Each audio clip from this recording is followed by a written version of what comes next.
Hey guys, Gaming Geek here, and welcome to this video where we're talking about the EA conference that literally just happened not that long ago. And I've written notes, same as I did for the Microsoft one, and I'm going to go through it. It was a lot shorter than the Microsoft one, as you can expect, only around an hour long.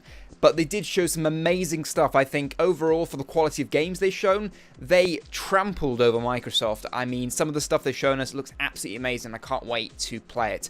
Now, the first thing they opened up with was Plants vs. Zombies Garden Warfare. Now, you may know Plants vs. Zombies is a very popular game on iOS and Android, and it's a top-down game that you play on your phone and tablet.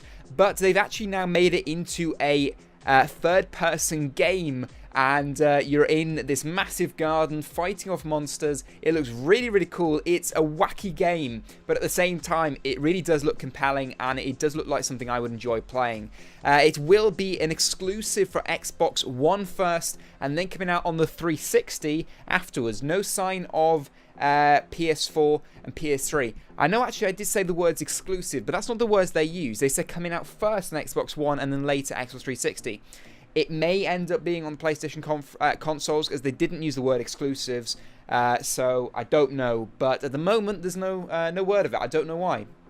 Bit strange. Then they talked about Titanfall, something I've already talked about. It was in the Microsoft conference. I'm not going to go on about that. It's coming to PC, Xbox One, and 360. And they showed a trailer, and it looks really, really awesome, as I said previously. And they're trying to bring more single-player elements into multiplayer. So all the things, you know, that maybe make the great single player, they're trying to bring them in and make it like you're playing a single player campaign every time you play the multiplayer, and try and make it a little bit more interesting. It does look really cool, and I can't wait to see more about that.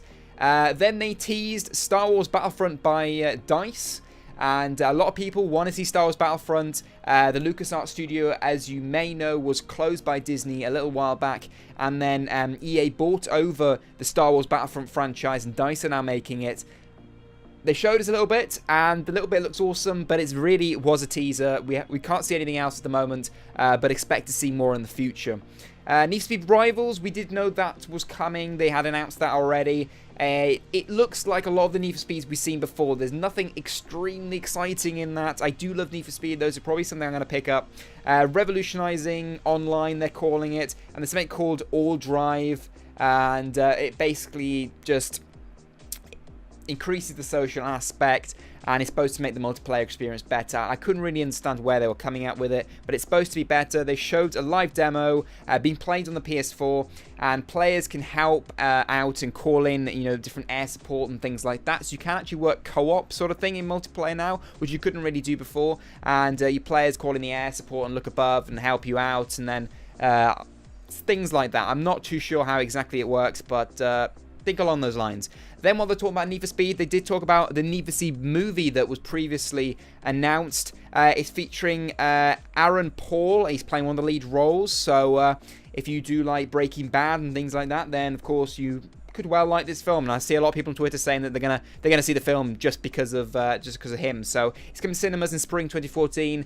It is very Need for Speed-esque. I mean, from what they've shown us so far, it looks like they captured the game in a film. So if you enjoy playing the game, I'm sure you enjoy the film as well. And I'm sure it's a film I'll probably end up going to see, because I do like racing games. I love the Fast and Furious films. I saw Fast and Furious 6 the last weekend, and that was a really good film, by the way. Go and check it out if you haven't seen it. And probably be something I enjoy. Then they talked about Dragon Age Inquisition, new Dragon Age game. Looks really exciting. It's going to star Morrigan, and it's really action-based. It looks really, really cool. If you like the Dragon Age series, I'm sure you're going to love this. It's coming in fall 2014, so stay tuned for that. And it's coming on both consoles, I'm pretty sure, PS4 and Xbox One. Can't guarantee on that. I haven't got it down on my notes. I don't think they said either way, but I'm expecting it's going to. They normally say it's an exclusive, and if they don't say it's an exclusive, I'm going to guess it's not.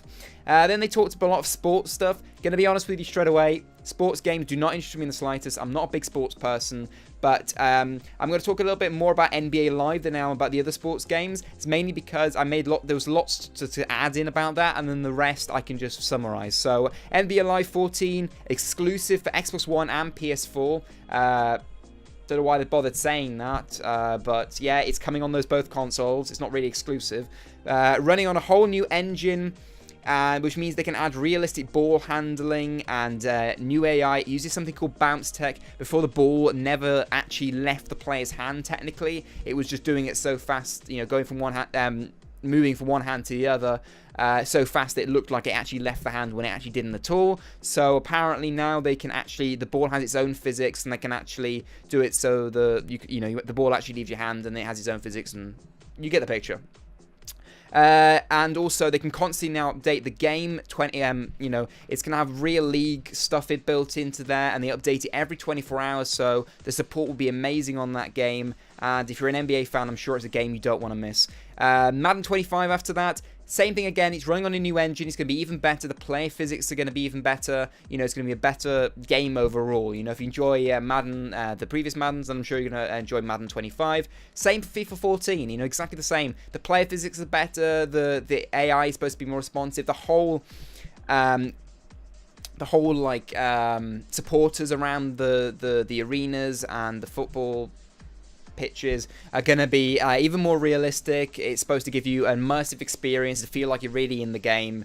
And sorry about that, I meant to mute my phone. My phone's going mad, like loads of people subscribing. Where are you coming from? Please tell me. I've had loads, and I'm not just saying it to be, you get the picture. Anyway, UFC Spring 2014. Apparently everyone likes fighting, according to them. Everyone's got fighting in them, and they're gonna love playing this fighting game. There was loads of like cheers in the audience when some of the UFC players were saying things, but I think they were more intimidated than anything else. I think they might have thought they might have got beaten up if they didn't just agree and just saying, yeah, it's great. So yeah, but if you're, yet again, UFC is coming spring 2014. The player physics is absolutely amazing, I have to say. They've got a whole new physics engine, which means that when body contact is made, you really do see it affect the whole body, and it can deform and things like that. So I mean, it's the best it's ever going to look, and yeah, it does look really cool. As a non-sport person, I was actually impressed. Then they showed something that impressed me even more. Battlefield 4, they showed multiplayer live, and before they did that though, they did show a new commander mode which you can actually use on your tablet. And I think you can do it in game as well. I'm not 100% sure, but you can basically have another player which watches over your squad, causing airstrikes, and basically gives feedback to your team, letting you know if things are going to happen. And I'll say another feature in a minute, but I want to get to that. So they showed multiplayer. They showed 64 players live playing on PC.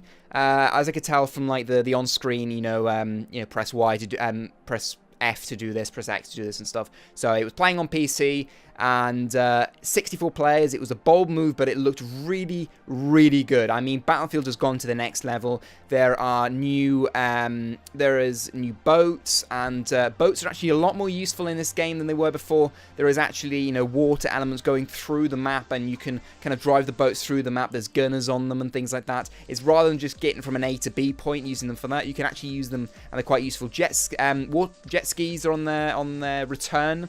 And something which absolutely blew me away is the destruction is gone to a whole new level. Now, I was saying about this commander mode thing. The guy in the commander mode, as we could hear, the comms, people talking over, the guy said, quick, they're on top of this building. Quick, get off the building, it's going to collapse. And everyone parachutes off the building, they land, turn around, and you see this skyscraper, and it is a massive skyscraper, literally collapse over the whole town. Absolutely blew me away. I've never seen physics like it. I've never seen destruction like it. And, when EA saying they're bringing destruction, or DICE are saying they're bringing destruction in Battlefield to a whole new level, they really aren't joking. It blew me away. Go and check out that trailer if you can. I mean, honestly, just to see that skyscraper fall, it's something that happens in films. I've never seen it happen quite to this extent in the game, and I can't be more excited for it. It's definitely a game I'm going to buy. Finally, Mirror's Edge 2. Now, a lot of Mirror's Edge fans are going to be really pleased about this. And it's going to be made by DICE, and they've showed us a trailer. The trailer looks absolutely awesome. I'm excited for that game, and they said it will be out when it's ready, which is quite a nice addition. When it's ready, they'll release it. So yeah, that's all I have from the EA conference. Overall, as I said, really, really good conference, strong games, and I feel it was stronger than the Microsoft conference overall in the terms of quality of the games they've shown. Microsoft did show some quality games, but I think EA just blew them out the ballpark. Let me know what you think in the comment section down below. Like the video if you enjoyed it, and stay tuned for Ubisoft and Sony, which I will be doing tomorrow. So subscribe if you're new, and I'll see you in the next video. As always, drink tea and game on.